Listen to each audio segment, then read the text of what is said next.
Your ceramic coating failed. What now? Hi, I'm Ivan. This is Thor Media. Let's do a little deep dive into ceramic coating failures.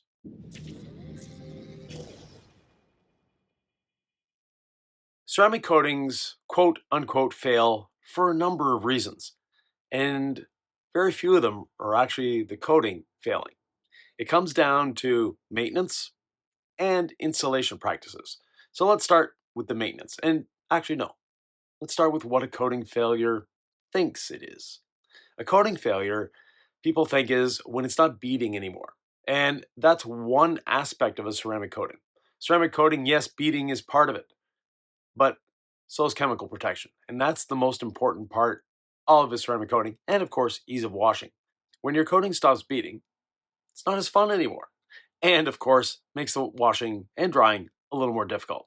So let's remedy that. But first, what caused that in the first place? There's a number of reasons coatings fail. And first, foremost, is lack of maintenance or too much maintenance. So the lack of maintenance is someone who doesn't wash the car on a regular basis. If it were me, my customer said, I'm never hand washing my car. I would still put a coating on it and send them through the car wash as often as they want. The coating is going to stand up well to a car wash, much better than the paint itself without a coating. Just give the customer an expectation as to what's going to happen. A brush car wash will obviously abrade the coating, and abrasion is actually the only real way of removing a coating. The other thing that a car wash will do, especially a touch-free car wash, is leave a residue over top of the coating that eventually you're going to have to hand wash off or decontaminate off. Now, contamination, the next big thing that plagues coatings. And not only do they plague a coating, they plague the paint as well. So if you don't have a coating, it's going to get contaminated faster. The coating helps slow that down. And a lot of people have this misinformation or misguided knowledge that a coating needs special maintenance. Coating requires less maintenance than your car without a coating. Now, a lot of people, once they get a coating, they become a little more interested in their paint. Therefore, they're going to be doing more maintenance to it, especially if they paid a high dollar to have that coating installed by a professional. And if you installed it yourself, you're going to be more inclined to maintain it as well. So, coating actually helps on that aspect. That said, though, you don't need special soaps, you don't need special toppers, you don't need special anything to maintain your coating. Just wash it. Now, washing your coating is the best thing you can do to prevent failure. And by washing, just a regular hand wash the car once a week, your coating is going to last much longer. Now, there are a few things that we do in washing that can damage a coating. The first one is not following safe wash practices. You don't need harsh chemicals to wash a coated car. Your regular soap or rinseless will do the job perfectly. You don't need any more than that. You don't need a very caustic pre-wash or an acidic pre-wash. Just do a nice safe wash. And that means chemical, rinse, chemical, foam, rinse, foam, however you want to look at it. Another thing that people do is abrade their coating a little too much. And how can you abrade the coating during the wash? First thing is, you have a bit of grit, you have a bit of dust, maybe some pollen on the car. First thing you do is take a pressure washer to it. Guess what? You've now scratched your paint. Not deep scratches, just a nice little marring that eventually builds up and builds up over time. Always use a chemical first to emulsify and break down the dirt and lift it off the surface. That way, when you rinse, it's a lot safer. Next thing is poor choice of wash media. Some people will use a microfiber towel to wash their car. That's not a good way to do it. Microfiber towel induces pressure points, and microfiber is designed to hold onto dirt. Now, a properly designed wash mitt will have different layers or different strands, different components to it that allow it to scrub, but also release the dirt easily. Something like a chenille wash mitt or a microfiber towel just holds onto that dirt, holds onto that grit, and you can use the two bucket method. It's not going to help you. Look at that mid, inspect it, and you'll see, or look at that microfiber towel, and you're leaving, and you're carrying some dirt around with you. Now, there are sponges on the market, there are brushes on the market. Use what you like, but use it wisely, use it safely, and use it appropriately. You've got a truck covered in mud. Of course, you're not going to take your wash mitt to it and start scrubbing, or your sponge or your brush. You're going to pre-rinse first. Pre-rinse should always be part of what you're doing. And that pre-rinse, again, foam or chemical, rinseless wash, then rinse, then reapply your wash liquid of choice and wash and dry. The next area where washing can cause problems with your coating is drying, and that's blow drying. You should never blow dry a car first. Always towel dry. Now, there's a caveat to that. If you are using pure water, so there's zero TDS, sure, go ahead, blow dry your car. But ideally, towel dry first. Towel dry will remove any remaining soap residue that you might have on the surface, and it's also going to remove the minerals that are on the surface that are in your water from the rinse. And if you're using a rinseless wash, no need to rinse, just towel dry. It's actually going to be better that way. Now, blow drying, sure, it has its place. To me, it's after drying with the towel because I don't want to leave minerals behind. After a good wash routine, regular decontamination. Now, how do I know my vehicle is contaminated? Easy. Feel it. Is it becoming more difficult to dry? Is your towel dragging a little more? Is the water not beating as much? Good chances it's contaminated. And another myth that circulates through the industry is you can't decontaminate a coated vehicle. Well, of course you can. A coated vehicle can resist higher and lower pH than paint. So why are you afraid to use a high pH or low pH product on your coated vehicle? You shouldn't be. Now, it's not something you use at every wash, but when it's time to decontaminate, use them. And my preferred method of decontamination is both chemical and mechanical. Again, there's the naysayers out there that say you can't mechanically or clay a coated car. Well, actually, you can. And you can actually do that to a coated car without scratching it. Using a proper perforated synthetic decontamination towel, not your clay bar, not those cheap flat towels. Those, you have a good chance of scratching your paint. With proper lubrication and the perforated synthetic decontamination towel, like the DIY Quadfold, makes it safe, makes it easy, and makes it quick. Now, another thing is you need proper lubrication. To me, that lubrication comes in the form of my wash solution, be it rinseless or Incredible Suds, followed by iron remover. Now, iron remover is something that a lot of people, as far as I'm concerned, my personal opinion here, misuse because they use way too much of it. Iron remover is an expensive product. And I see people just spraying it all over the vehicle willy nilly, it's everywhere.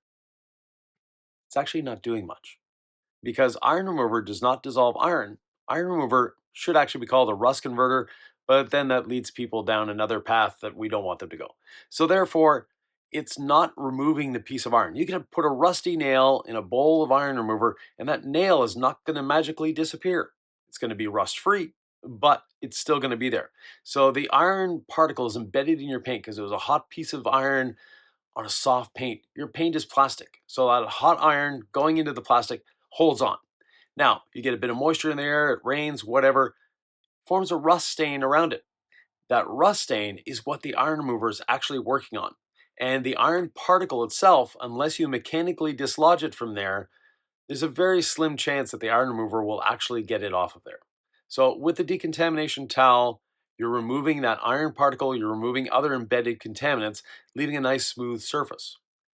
Next, and this is the important one, is water spot remover. Now, water spot remover, like the iron remover, the name is a little misleading because generally speaking, a water spot remover will not remove water spots. It'll remove the minerals that caused the water spot. And even if you don't have water spots on your car, you do have mineral contamination.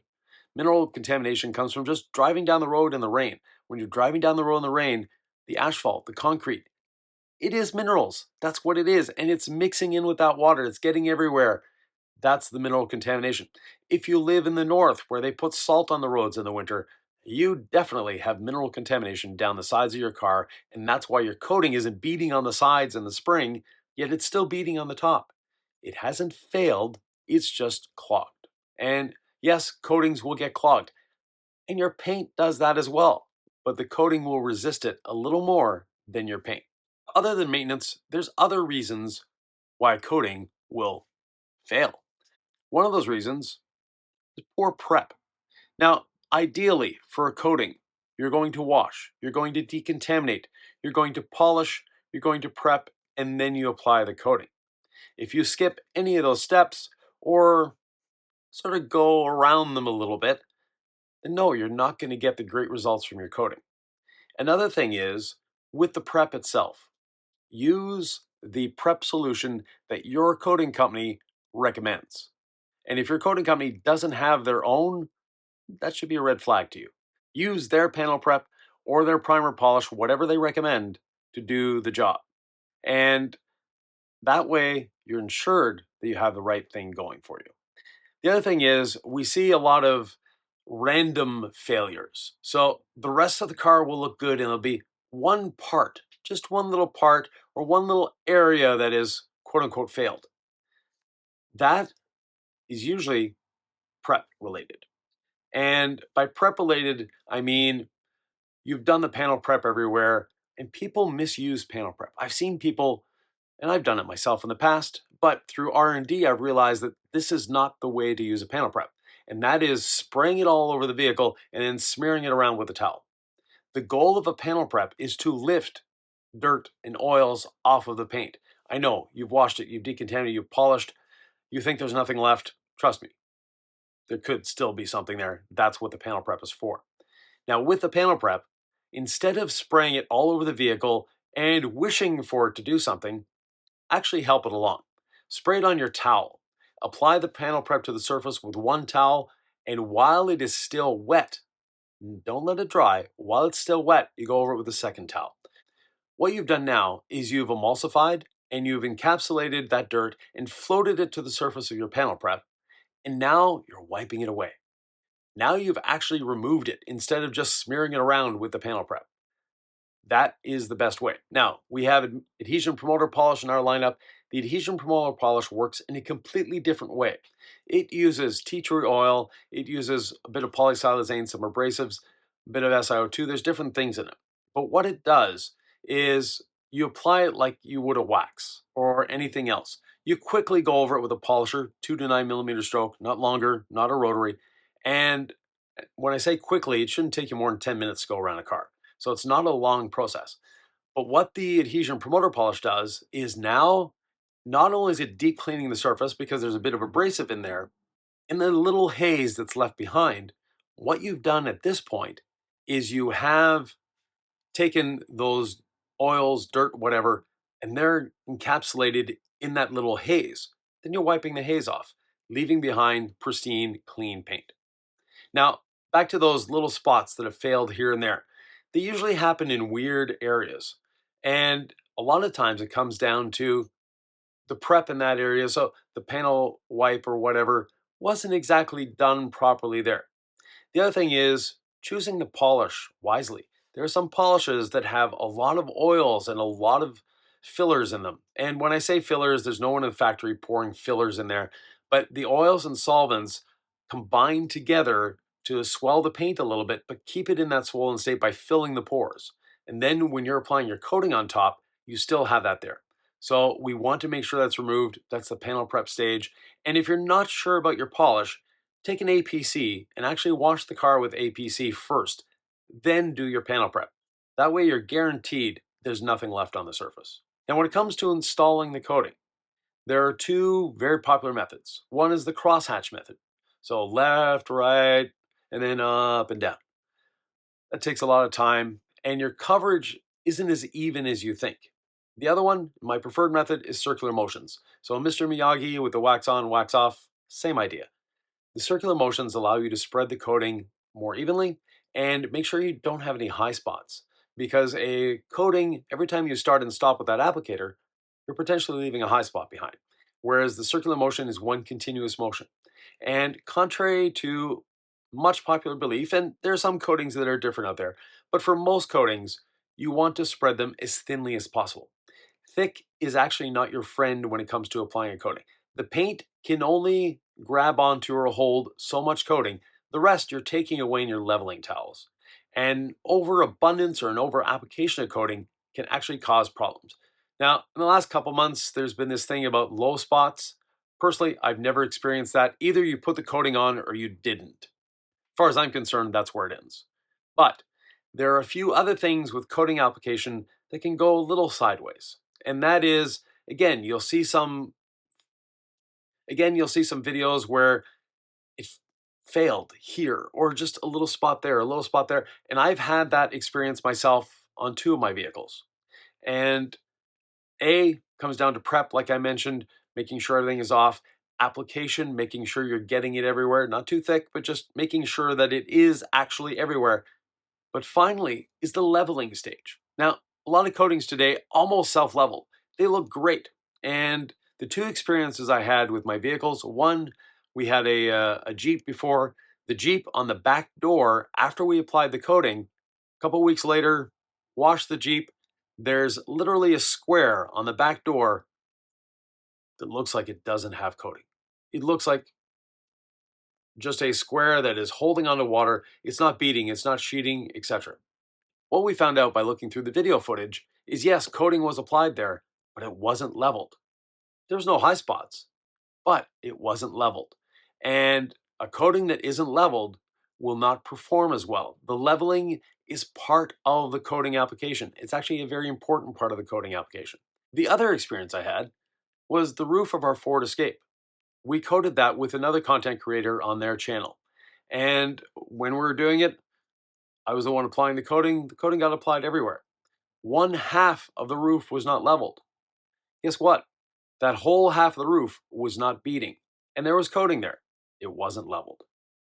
If you haven't leveled an area, there's a good chance it won't bead, or if you haven't leveled it enough, so just glancing over it. And one other thing that can happen with a coating application that freaks people out is what I call phantom high spots. And that is when you put a coating on too thick. You've leveled it. It looks great. An hour later, you come back and there's a high spot, and you're sure there was no high spot there when you first applied it, when you first leveled it. That's because the coating was too thick. The carrier solvents broke through that skin that you created by the leveling, and now are coming back up. So very important not to over apply your coating and make sure it's leveled properly. The final one, and this is something that a lot of us are guilty of, and that is using too many toppers. Now, toppers are great for a coating because of a few things. One of them, it adds a sacrificial layer. What's not to like about that? Secondly, a topper can add a little more gloss or a little more beading to a coating. But what happens with toppers is they don't last as long as the coating. Now, if you're the type of person that you're on a strict regimen and you apply a topper every time you wash your vehicle, great. Your coating's never going to see the light of day, so it can't fail. But at some point, you might go, even with these toppers, I'm not getting beading. What's happening is every time you're using a topper, and especially if one that has a lot of protection to it, you may be imprisoning and holding on to some of that contamination on the surface within the topper. And then next week, you put on another topper and another one. And I get it. We're detailing enthusiasts. We like to try all sorts of different products. And that soup or mismatch of different toppers can also cause a problem. But let's say you topped your vehicle and you only do it once every 2 or 3 months. Well, what you're doing is great because you're not hiding or you're not building things up. The other thing is use a topper after you've decontaminated. That's a great way to ensure the surface is there. And some chemicals that we use in decontamination can actually shock a surface. And basically what that does is if we were to look at it under an electron microscope, the surface will look crazed and cracked a little bit. But that will self-heal. Paint self-heals, coating self-heal, they all do to a certain extent. And when you've shocked it with something either very acidic or very alkaline, what happens is you've shocked the paint. It's all cracked up, it's crazed. And then you spray water on and go, oh, it's not beading anymore. My coating has failed. Give it a few days in the sun, see what happens. But as detailers, there's one thing most of us are lacking, and that is patience. So what do? We put a topper on it right away because, oh, my coating has failed. Either that, or I've seen some people go to the extent of, screw it, it's failed. I'm polishing it off. I'm putting on a new coating. Please relax. Have a bit of patience. You'll see your coating is just fine. Now with a topper, again, you applied a topper 2 or 3 months ago. That topper has a lifespan of 3 or 4 months. Your beading is going to go down. But a lot of people, they don't quite remember that they put a topper on, or they think that the topper magically isn't part of the coating. So what happens is the topper itself starts to lose its hydrophobicity. The person thinking, my coating is failing. No, your coating is covered by a topper that is at the end of its life. You have two choices now. One, wait till that topper is all gone. And every time you wash your car, you'll notice a little more beading coming back and a little more beading coming back because that you're finally wearing away that topper. The other thing is just put a topper back on. There's nothing wrong with that. There's nothing wrong with using toppers. Now, if you want to use a drying aid, which you should use at every wash if you're using soap and water, use rinseless wash as a drying aid. It's leaving nothing behind. We also have C6 Mist. C6 Mist is something that you can put on. It has gloss enhancers. It'll temporarily add a bit of beading, but it's not long lasting in any way, shape, or form. What it does do, though, is help your coating. It provides that extra gloss, which we all love, and slickness when we're drying. That's its goal. You have Envy, you have Quick Bees, you have all sorts of different products available at the House of Rags. By the way, you can use the code Ivan10 to get 10% off at the House of Rags. So, shameless plug there. Nonetheless, go ahead, use that code, get 10% off. Everyone's happy. Use the topper you enjoy using. Use it often if you want. It's not a big deal. Coatings have evolved a lot in the last little while. And before, the major problem with coatings was fracturing. And fracturing is, think of it as the desert floor. You get it wet, it's nice and smooth, it's silky, it's glossy, and then the sun hits it. It starts drying up and it cracks and it forms these little platelets everywhere. Now, with the advent of silicon nitride, TOS, different things like that in formulas, we've reduced or almost eliminated fracturing. So it used to be, I'm talking 15, 20 years ago, when you applied a coating, you had to put something on it at least once a year, not because the coating wasn't still there, because you're using it as a crack filler. All those little microscopic cracks that happened because of fracturing, you were filling them, and oh, the coating's back. Very rarely does a coating actually fail. And if it does, it's probably going to happen within the first day or two, never mind the first month or first year. If a formula is bad, if there's something wrong with the coating itself, trust me, it's going to fail very quickly. And I've experienced this. We test every batch that we do. Before releasing that batch, it goes through testing to make sure. And we've had errors in manufacturing. It happens with any company. But catch them before they go out the door, no one ever knows. But what happens is in testing, and also I do R&D on a lot of coatings, that when the coating fails, you'll see it almost immediately. So if the coating is actually failed, it's not something that's going to happen a year, 2 years, 3 years down the road. It happens immediately. And that's because of a chemical imbalance. There's something wrong in the formulation, whatever. The mix wasn't done properly. When that happens, time to recoat. But very rarely do we actually need to recoat a vehicle. Now, if you want to recoat your vehicle, you can. Wash, decontamination, a light polish. You don't have to remove all the existing coating. You just need to abrade it for the new coating to bond to it. And if you are the enthusiast out there that likes to try a new coating every year, by all means, do that. You're going to have fun. And as time goes by, every coating you put on will get better than the last one. Not because the formula is necessarily better. If you haven't removed the coating that was there before and you just abraded it, now you're putting a coating on a coating and it's actually going to be better and you're building up a bit of protection over time. You're filling those pores even more. You're leaving a smoother surface. And every time you do that, your car is going to get better. So there are advantages to coating a car multiple times. I've done it many, many times on many cars for R&D for testing. But if you're wanting to actually test a coating, you need to make sure you've removed all that coating. And the only way to actually remove a coating is to remove about 3 to 5 microns of paint from the surface because not only does a coating sit on the paint, it sits or it goes into the paint. So if you're actually wanting to remove a coating, you have to get out the compound and you have to remove that. There's a few other things that I find interesting about the coating market, and that is chemicals that say they will remove a coating. I've tested many, many, many of these over the years, all claiming that they remove a coating. Every one I've tested has never removed a coating. What it does do is leave a film over the coating that basically inhibits beading, thinking that you've removed the coating. But if you have a high spot on a vehicle and you try to remove that high spot with these products, and that's how I test them, I've never had one that actually removed a high spot. So if you're wanting to replace your coating, there will be a bit of polishing involved. If you have any questions, comments, thoughts, or ideas, please leave them below. Always happy to answer, and we'll see you in the next deep dive.